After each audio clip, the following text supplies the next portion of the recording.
सहना भवतु सहनौ भुनक्तु सह वीर्यं करवावहै तेजस्विनावधीतमस्तु मा विद्विषावहै ॐ शान्ति शान्ति शान्ति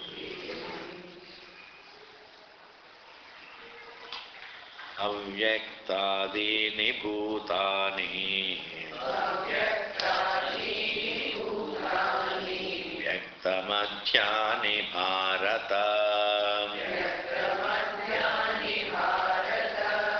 अव्यक्तनिधनान्येव तत्र का परिदेवना आश्चर्यवत् पश्यति कश्चिदेनम्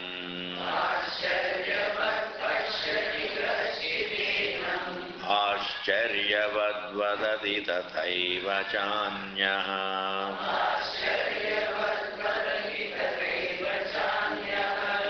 आश्चर्यवच्चैनमन्यः शृणोति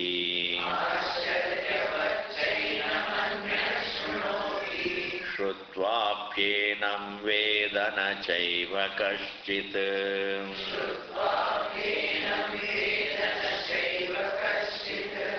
देहि नित्यमवध्योऽयम्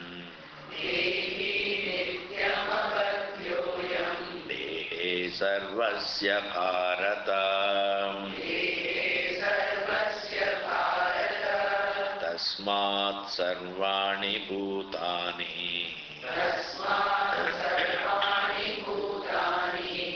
त्वं शोचितुमर्हसि स्वधर्ममपि चावेक्ष्य न विकम्पितुमर्हसि धर्म्याद्धियुद्धात् श्रेयोऽन्यत्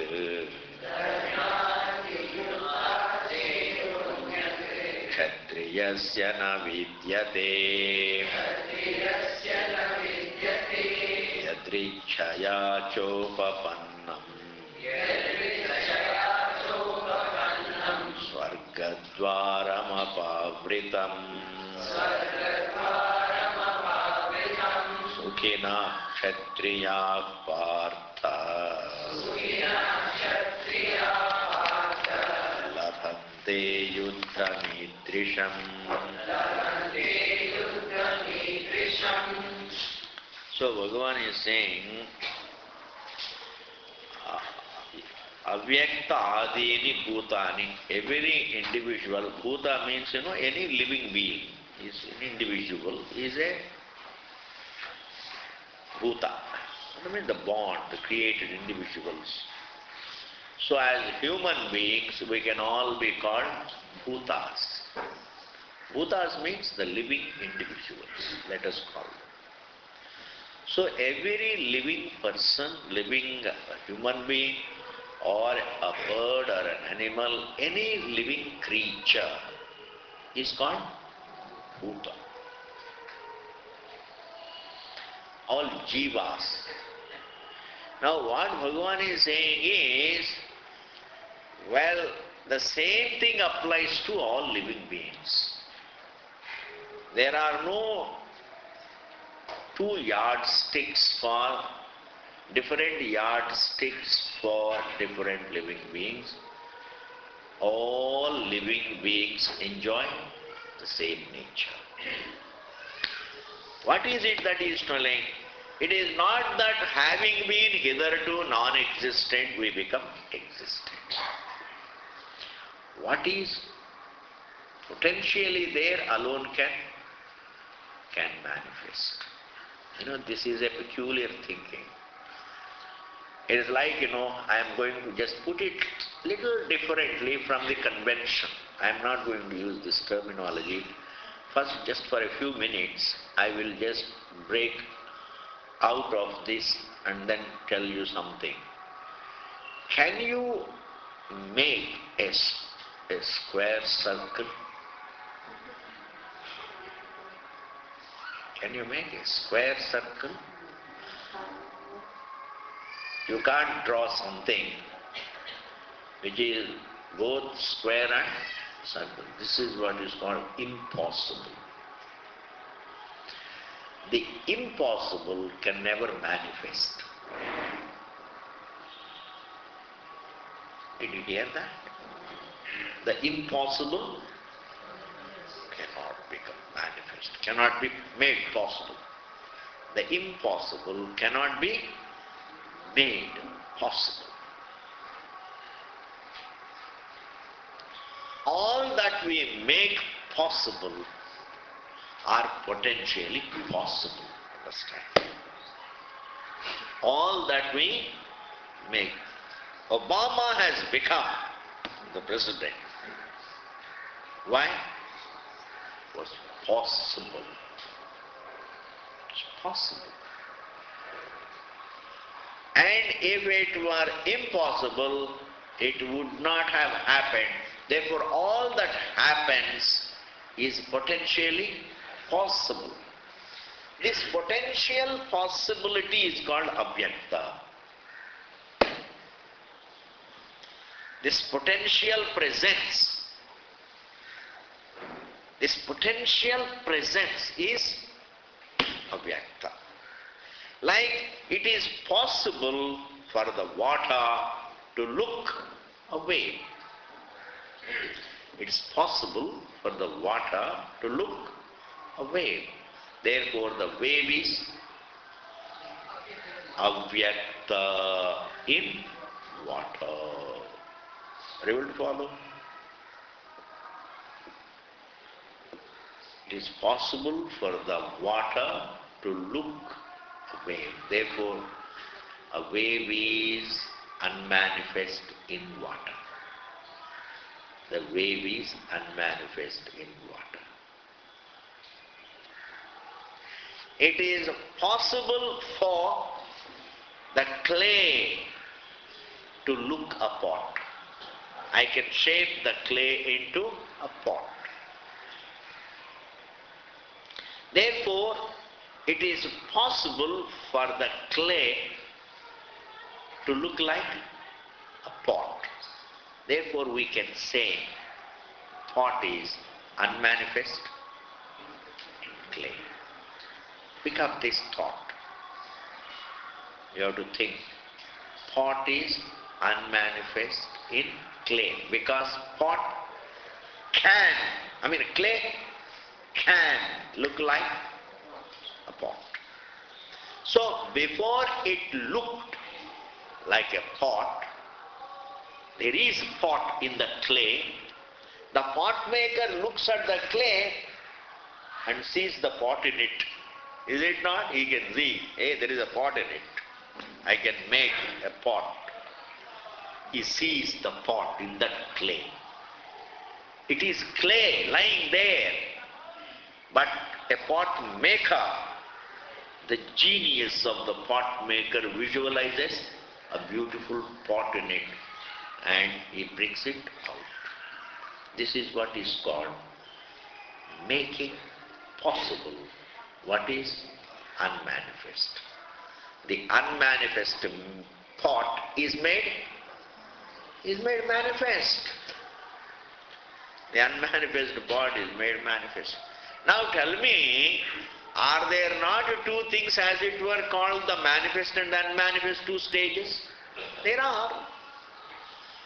Pot is there unmanifest in the clay and it can also become manifest. Supposing pot were not manifest in clay, can you make it? Can you make it manifest? No. Not possible. Therefore, a pot maker need not really give all the credit to himself. Why? Because he did not accomplish the impossible. When a pot maker shapes the clay into a pot, he doesn't have to give the whole credit to himself because he did not bring about the impossible. He only brought about what is possible. Therefore, what we need to register, what we need to appreciate is the presence of the pot in the clay. The unmanifest presence of the pot in the clay. The unmanifest presence of the wave in water. The unmanifest presence of a man in an infant. He's a baby boy, but there is unmanifest man in that baby boy. Are you able to follow? In that manner, if you have understood this thought, then the next thought is very simple. It is not that before we were born, we were not unmanifest.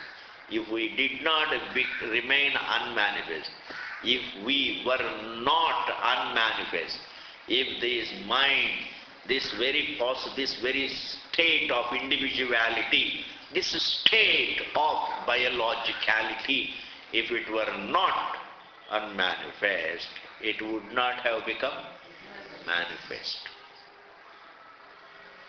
Because what is not manifest cannot become, what is not unmanifest cannot become manifest. What is not present potentially cannot,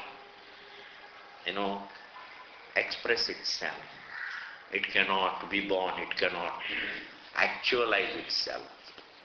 Therefore, it is not a joke that something totally non-existent can be born. It's not a joke, it is not something, what is totally non-existent can be born. That's not possible. All that happens having been potentially present, possible. The milk becomes curd, but that means the curd is unmanifest in the milk. Why not? We can say that. There is a beautiful black rock, South Indian black rock. If you go to the south, all rocks are black. Rocks are all black rocks here. And when a sculptor sees a black rock, what does he see in that rock? He sees Bhagavan Krishna in it. He sees in that rock Bhagavan Vishnu. He sees in that rock Bhagavan Shiva. He sees in that rock Ganesha. He sees in that rock. That is why he goes on removing, chiseling out all that conceals Krishna, Rama, etc. Chip off everything. And then what is manifest? Only that statue. Understand? We can say in a way, Krishna is unmanifest. Meaning that statue is unmanifest in that rock. And therefore, did the sculptor brought out the non-existent or brought out the unmanifest? He brought out the unmanifest. Can he bring out the non-existent? Can the sculptor bring out the non-existent? No. He can't look at thin air and see Bhagavan Krishna in it. No. And therefore, a sculptor visualizes even before he creates it, you see. He visualizes. And then makes it unmanifest. What I want you to understand is, nothing can take place unless it is already in the unmanifest state. That is why Bhagavan Krishna says, the non-existent, the totally non-existent can never be born. What is existent but in a unmanifest state can be born. Therefore, before we were born, we were not non-existent. Before we were born, we were not non-existent. Before we were born, we were unmanifest. When a person is asleep, when your son goes to sleep, your grandson is sleeping on the bed, you look at him. Do you look at him as non-existent person? Hey, don't disturb him, he is asleep. Means what? He is unmanifest. As a person, as a child, as an individual, he is unmanifest. And then he wakes up. Means what? He becomes manifest. Therefore, there is no such a thing called the hitherto non-existent becomes now existent. What is possible is only the hitherto unmanifest has now become manifest. That is what Bhagavan says, Avyaktadini Bhutani. All individuals before they were born were there as unmanifest. Avyaktadini Bhutani, Vyakta Madhyani Bharata. And all these pranis, all these living beings remain Vyakta Madhya. Madhya means in between. They remain manifest in between. Meaning they were unmanifest and now they remain manifest. Vyakta Madhyani Bharata. They have a duration, for some duration of unmanifest state. Then Avyakta Nidhananyeva. And they again become unmanifest. Avyakta, unmanifest. Nidhana means going back. Resolve back. Resolve back. Avyakta Nidhananyeva, they go back into the unmanifest. Bhagavan says these three statements. He makes these three statements. We are all unmanifest before as individuals, as biological individuals, as thinking individuals, as human individuals, as any living individuals. We were unmanifest before, now we are manifest. We will again become unmanifest, but never become non-existent. There is no death. Tatra ka paridevana. When this is the situation, there is a need for worry. Tatra in this matter. Ka, what? Paridevana means depression. Why do you get depressed over this thought? Why do you get depressed over this situation of having to become manifest now, unmanifest now, manifest now, unmanifest now, manifest now, unmanifest now? Why should one feel scared of becoming unmanifest? Everybody falls asleep without fear. I want you to think this. If you fear death, then you should fear sleep also. You should fear to close your eyes.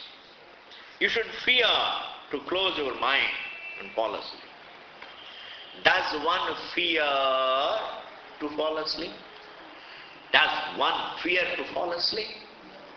Are you hearing? Does one fear to fall asleep? We don't fear to fall asleep. We are not afraid to fall asleep. We are not afraid to fall asleep because Swamiji, we know we will wake up. Are you sure? Are you sure? I want you to hear this. I want you to hear. Are you sure that having fallen asleep you will wake up? Are you sure? Are you sure or you only believe? You believe. We believe. We believe so many things. To be sure is different from believing. Therefore, we all fall asleep. We not only fall asleep, we love to fall asleep. We hug sleep. We just love to become unmanifest. Understand? Love to fall asleep is nothing but love to remain unmanifest. Because in the state of, when the mind becomes unmanifest, when the eyes close and the mind becomes unmanifest, there is no problem. Even the problems become unmanifest. Even the idea that I am the form becomes unmanifest.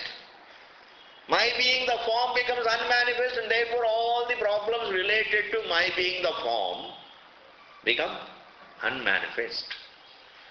Therefore, if we are not afraid to fall asleep, if we are not afraid to become unmanifest, why should one be afraid to leave the body? Because leaving the body is also becoming unmanifest. Are you able to follow? Is it not the same thing? It's the same thing. Because when a person is fast asleep, there is no, he doesn't think, there is no world for him, there is no body for him, there is no breath for him, there is no family for him, there is no time, there is no Delhi. I mean, a person who is fast asleep, even though you are looking at the body of a person, you are looking at the sleeping person, he is not aware, that you are looking at him and all that, nothing. For a person in sleep, the universe doesn't exist. For a person in sleep, time doesn't exist. For a person in sleep, his own body doesn't exist. Therefore, understand, sleep is the grandest experience. It is an experience of the truth. Sleep is experience about the truth. I want you to hear this. Sleep is not an empirical experience. Sleep is experience pertaining to freedom from the empirical. Did you hear that? I don't think. Did you hear what I said? Sleep is not an empirical experience. Like eating, drinking, this is all empirical. Going to the market, buying, selling, these are all what? Empirical stuff. Ladai, jhagda, vagera, this is all what? Empirical. Making money is empirical, losing money is empirical. I mean, what about becoming the president of America? That is also empirical, it's not some spiritual. But when a person falls asleep, it is not another empirical experience, it is freedom from all empirical experiences. Therefore, falling asleep means, as an individual, I become unmanifest. And when I wake up, I become manifest. As an individual, I become now manifest, now unmanifest, now manifest, now unmanifest. If I can become manifest in this form, I can also become manifest in another form. Why not? Because if I can manifest as a child and then slowly really I keep changing the form, it's not static. This form is not static. This form is changing. Now I look an infant, now I look a teenager, now I look a middle-aged man, and now I look elderly, now I look old, etc., etc., so many stages. The person doesn't look the same.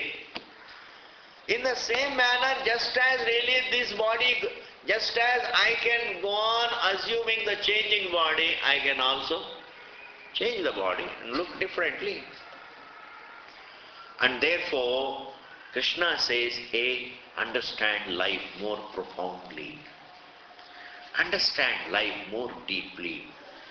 Life being very profound, life being very valuable, our existence being very spiritual, our existence doesn't have any empirical touch about it. The body is empirical, but the one who is aware of it is spiritual. This world is empirical, but the one who is aware of it is spiritual. The desires are empirical, but the one who is aware of them is spiritual. We are spiritual reality. We are not empirical forms. We are not an empirical form. And therefore, if we are not an empirical form, if we are a spiritual being, and the spiritual being doesn't have a gender, a spiritual being is not a man or a woman, etc. Because man, the gender is a part of, is the quality of the empirical form. Gender is an empirical detail. Gender is an empirical detail. Age is an empirical detail. Whereas the one who is aware of the form, the one who is aware of the form, the one who is aware of the desires, the one who is aware of the pleasures and pains, the observer, the all-observing I, the all-awareful I, the conscious being, is not an empirical form. It is a spiritual being, not a form. Understand? I want you to capture these two terms, if you can. One is a form, the other is a being. These words do the magic. Somehow or other, we start absorbing the connotation of a word. Therefore, use the right word. Being. That which is called the being. What? That looking in a given form is a form. Like, to look a wave is a form. And waterness is the being. To be what? It is water. It looks a wave. See the difference? It looks a wave. It is water. It looks water, but it is sand. It is colorless. It looks blue, like sky. Sky is colorless. Did you hear this? Sky is colorless.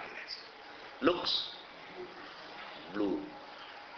Therefore, it is being colorless. It is being colorless and looking blue. Looking blue is called a form and being colorless. That is its being. That is the nature. In that manner, we look the body. We look man. One looks a man. One looks a woman.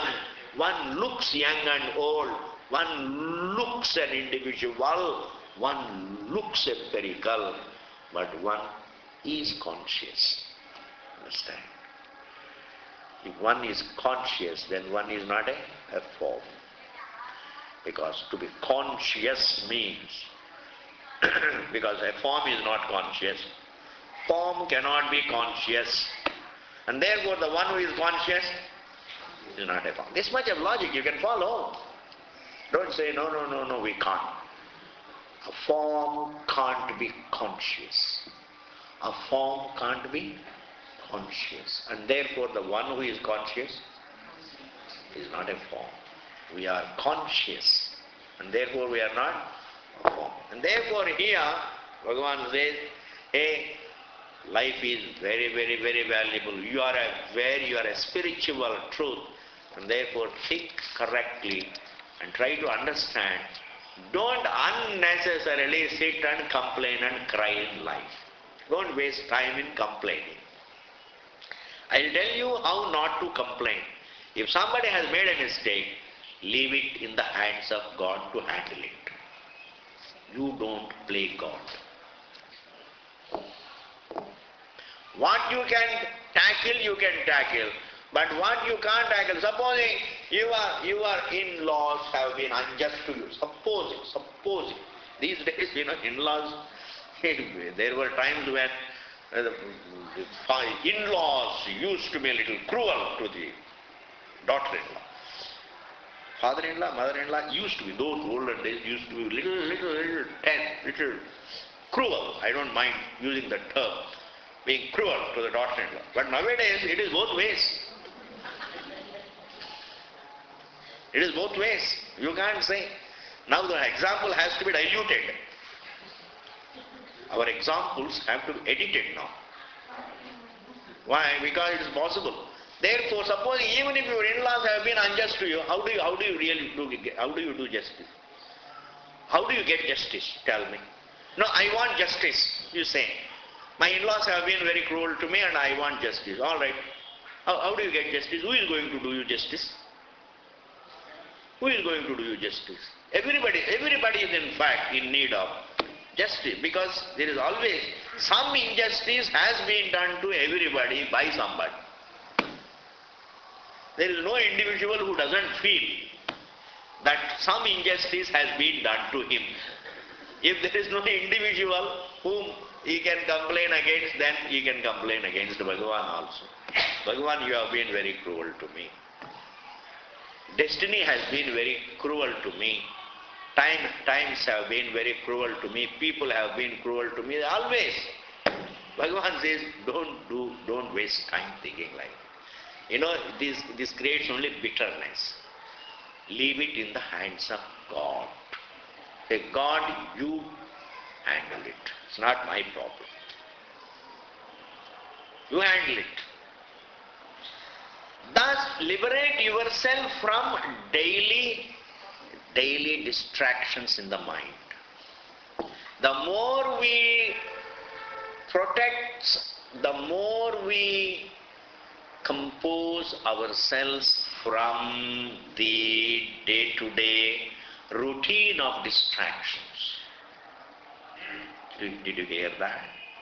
You didn't hear that.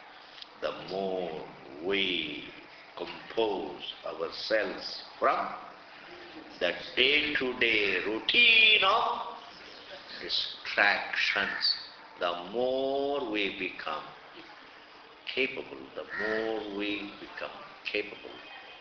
of understanding what Bhagavan is teaching. Able to follow. Understand, because we are used to distractions, we don't know the glory of mental peace. We are used to so much distractions. It is like a person who is used to fighting, jagada every day. He doesn't know the glory of the shanti, the peace of not quarreling. Yes. It's like a person who has been used to wrong foods, doesn't know the glory of the peace that he can achieve through eating right food. Because we are used to only one side of the coin, we don't know how the other side of the coin looks. We don't know. Because we are used to only one side.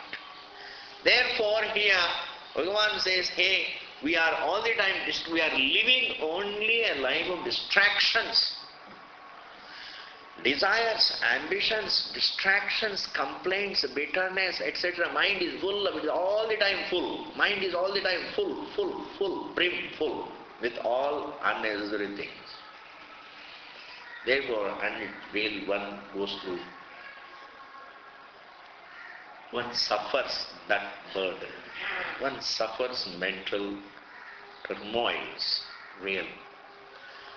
Bhagavan says, a lot of things you leave it in the hands of God, so that your mind is relatively free. And the mind is free from all those distractions. It is peaceful. That peace and serenity in your mind gives you enough capacity, a new capacity to understand what it says.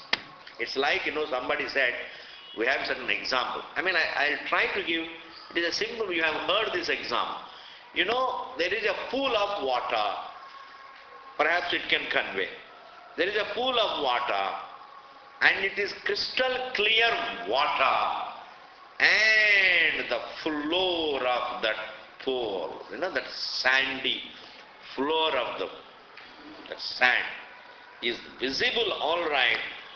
And then supposing you put a pebble on it, pebble after pebble, keep throwing some stones in it, and the pool gets disturbed. Can you see the sand? Even though the water is crystal clear, but you can't see. That means what? Simple distraction a pool and let the pool be composed. Wait until the pool gets composed. Then again you can. That means what? Composure has a role to play in understanding the truth. This example is given to show it is not merely your brilliance. It is not merely your brilliance. It is your mental composure as a central, also has a role to play in understanding the truth. Not only that, now when the water is disturbed, I can't see the floor. Or when the water is muddy, I can't see the floor. In that manner, when my mind is disturbed, I can't look at myself. And when my mind is impure, I can't.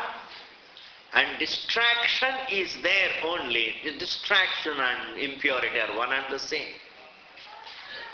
When the water is muddy, I can't see the floor. When the water is disturbed, I can't see the floor. And come back to yourself. When the mind is disturbed, meaning disturbed, distracted. Distraction is disturbance. Vindictiveness is disturbance. I don't know when that person is going to die. This is called disturbance. And that person, in fact, is enjoying life. You are only suffering. Hatred consumes the person. Jealousy consumes the person. Anger consumes the person. Greed consumes the person. Impulses. We are consumed by the impulses. We are consumed. We think really we are cursing somebody, when we are hating. We are being angry with somebody. Every morning you get up and then think of the person with lot of venom. But then why think of it? Just leave it to God. Therefore, the more we feel hate for others, the more we get consumed. Repeat this vakya. The more we feel jealous of others, we become consumed. Therefore, it is these unbridled impulses that consume us. And therefore, with all these impulses, can we think of the truth? Can we think of the truth? No. And therefore, Bhagavan says, well, compose your mind and then think about yourself. Next verse. Let us read. Ascharyavat pashyati kashchidenam.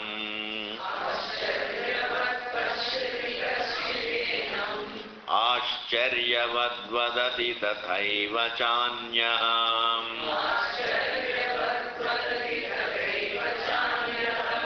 Ascharyavat-chainamanya shrunoti. Shrutva-pyenam vedana chaiva kaschit.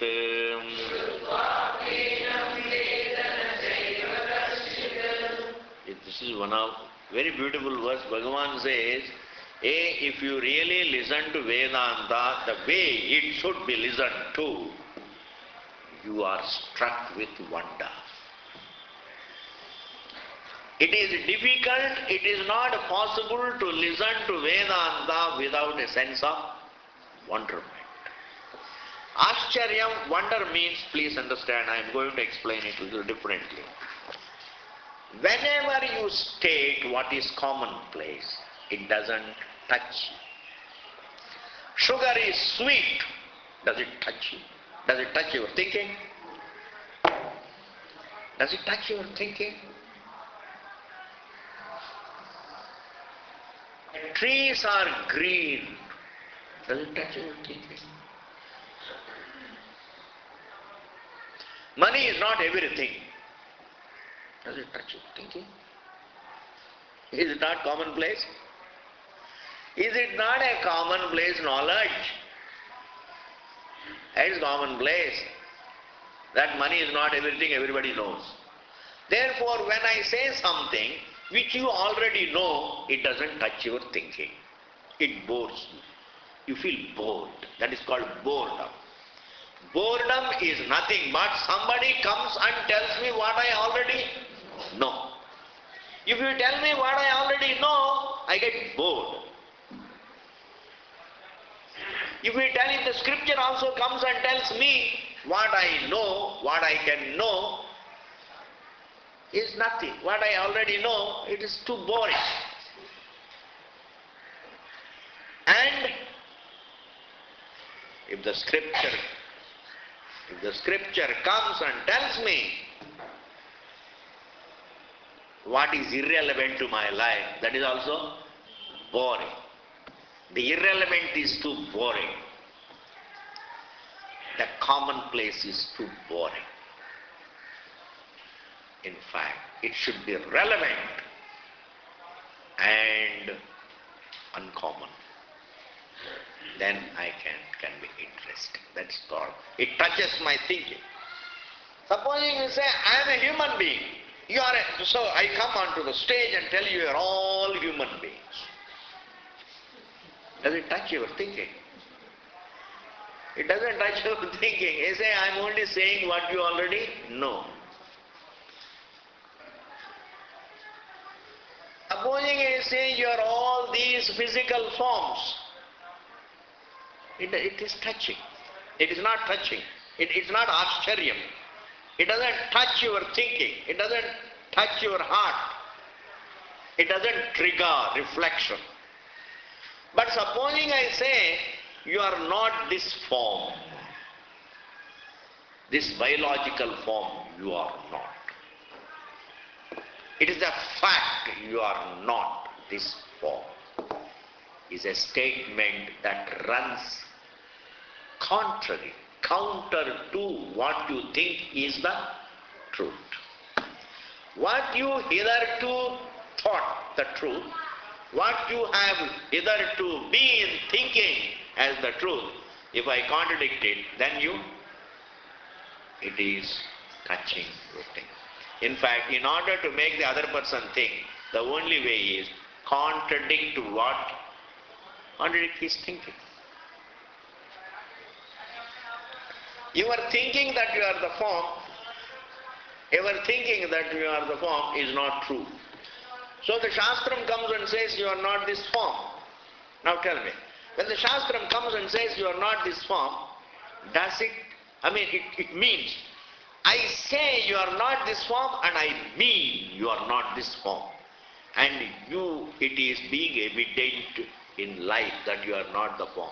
If I make statements like this, please tell me, do these statements just go without touching you? Without arresting your attention? It's not possible. Not for a thinking person. Not for a thinking person. Therefore, Shastram, when it comes and says, hey, we are not the form, the Shastram comes and says you have no beginning and end. And the Shastram says you have no age. You don't age, you are not born, you don't age, you don't die, you have no size. In fact, you are the being to which everything boils down,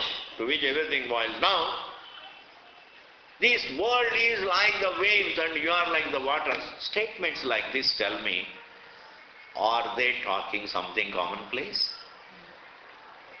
Are they talking something which are commonplace?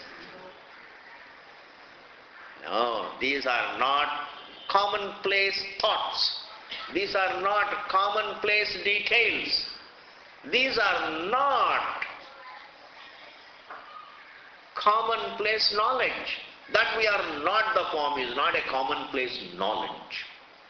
That we are the form is commonplace thinking, which everybody thinks is commonplace.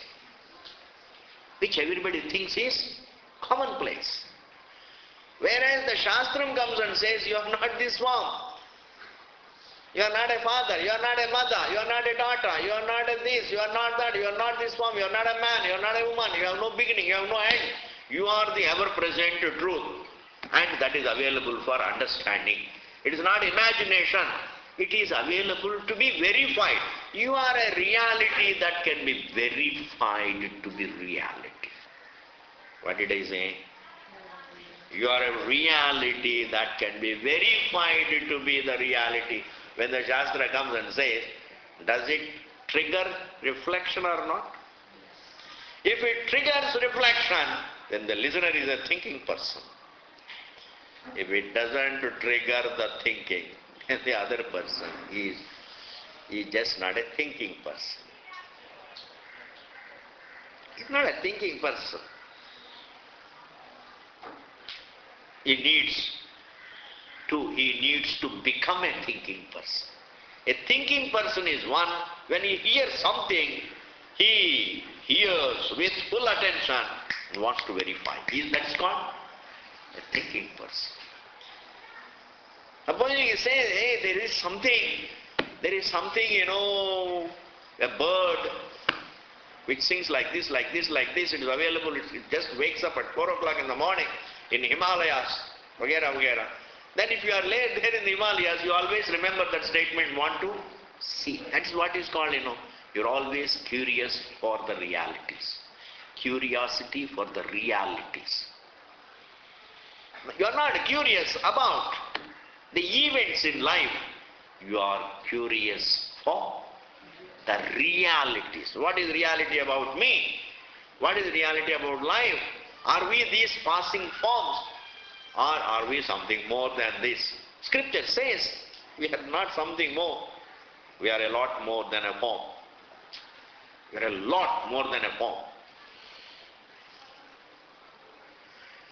And therefore, thus Krishna here says, hey, listen to the scripture. Ascharya vat pashyati kaschidenam. I want you to hear these words as they are. Ascharya vat means with a sense of wonderment. Pashyati sees. Kaschit is a student. Enam, this reality. A student listens to, a student hears the description of the self with a sense of wonderment. Why? Because the self is not a commonplace, is not one of the forms. The description given about ourselves, the description given about ourselves by the scripture is contrary to our thinking about ourselves. We have to hear this. Shastra's description of our nature is contrary to our thinking about our nature. We think we are the forms. The scripture says we are not the form. We think we have come in time and disappear in time. And the scripture says, the time appears in you, disappears in you. You are always there. Able to follow? Therefore, ascharyavat pashyati kaschit, someone. Enam, this. Enam means this self. Okay, a student is a wonder. Meaning a student listens to the description, listens to the scripture, the topic. A student listens to the topic with a sense of wonder. And the one who teaches also teaches with a sense of wonder. Ascharyavat vadati tathaiva chanya. Ascharyavat as a wonder. Vadati talks. Tathaiva similarly. Cha anyaha another. So the one who teaches this self, that teaches the scripture to others, also teaches it with a wonder. Because in his vision, truth is not one of the objects. It's a wonder. Ashcharya means, Ashcharya means what I always thought is not right. What I always thought to be true is not true. This is called wonderment. What I always thought to be true is not true. I always thought I am a form, I am not a form. I always thought I am born, I am not born. I always thought I come and go, but I don't come and go. I always thought happiness is elsewhere, but it's not true. It's like, I'll give you a simple example. Keeping the key bunch in your hand. You go around the house searching for it, and ultimately you discover, oh my God, it is. Somebody points out, it is in your own hand. What happens? That's called Ashcharyam. That's called Ashcharyam. Oh my God, it's right here. It's called Ashcharyam. What I thought is elsewhere is right here. That's called wonderment. What I thought is lost is right here. What I thought is elsewhere is right here. That is wonderment. And also remember the 10th man. The 10th man who counts the 9 and does not count himself. It happens, we all, it can 1, 2, 3, 4, 5, 6, 7, 8, 9, all, and then the counter is forgotten. And then he thinks the 10th man is lost and goes about searching. And after a long search, somebody points out. This is called luck. This is called luck. Somebody happens to be there to point out, hey, the one you are seeking, this very searcher for the 10th man is the 10th man. Then he discovered, oh my God, I am the 10th man. I forgot to count myself. Oh my God. This is called oh my God. Oh my God. Then you say, oh my God, and mean it. That is called Ashcharya. Not saying simply, oh my God, and not oh my God. For everything we say, oh my God. For everything we say, oh my God. No, in fact, there is only one situation in which you can say, my God. What is it? All that I have been searching for happens to be myself. Oh my God. All that I thought is elsewhere is myself. In this manner, Bhagavan says, Ascharyavat pashyati kastidenam, Ascharyavat vadati tathaiva chanyaha. A student hears the scripture with a wonder, and a teacher teaches it a wonder. Ascharya vachena manya shrunoti. And another person listens to it. First is pashyati means sees it. Ascharya vachena manya shrunoti. The one who listens to the scripture listens to it with a wonder. Shrutvaapyenam vedana chaiva kaschit. And the wonder of wonders is, even after hearing the scripture, aram se baith ke sunna, don't be restless. When you sit in front, then you have to be rested. That's important.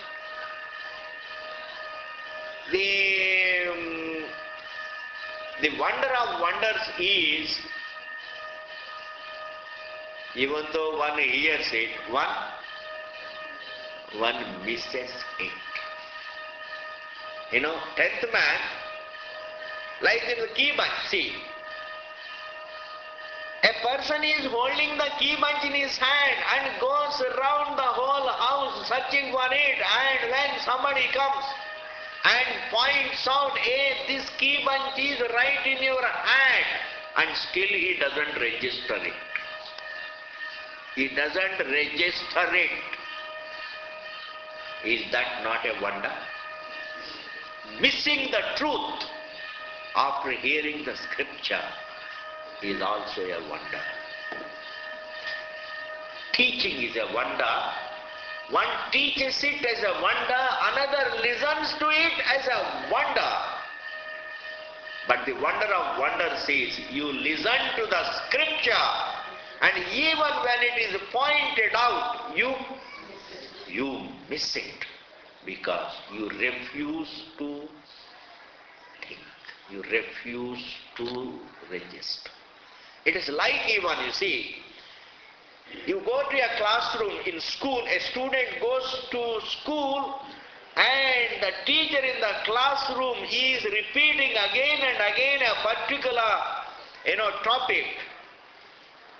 It is difficult not to understand. Because after so much of pointing out, after so much of explanation, even the dullest person, even the most average can understand it, and still supposing he misses it, we don't call him a dumb student. We don't call him a dull student. We call him a student who is a wonder. Understand? He is a wonder. Why? How he missed the most evident. What is impossible to miss, he manages to miss. That is why Bhagavan Krishna says here, Ascharyavat chainam anya shunoti shrutvaapyenam vedana chaiva kashya. There is always someone who misses. See, missing the evident is very normal. Sometimes, it is there right in your hand and you miss it. Somehow or other, you miss it. You forget, you fail to register what is right there with you. Sometimes there is something in your own drawing room and then, you have been living with it your whole life, but suddenly you say, oh my God, when did you bring this here? A flower vase which was lying there since the days of marriage. And then it came. The flower vase came along with his wife. And therefore the vase also came on the same day. And then after 25 years, so what is that jubilee? Silver jubilee? 25 years is what is that jubilee? Silver jubilee. On the day of silver jubilee, he asked the question, my God, when did you bring this vase? Has been living with it. And one can fail to register. It is very natural. There is nothing wrong in missing what is evident. It is not a sin to miss what is evident. It's not a sin. But what Bhagavan is telling is one step ahead. When it is pointed out, I still miss it. Missing even after it is pointed out, that makes a student wonder.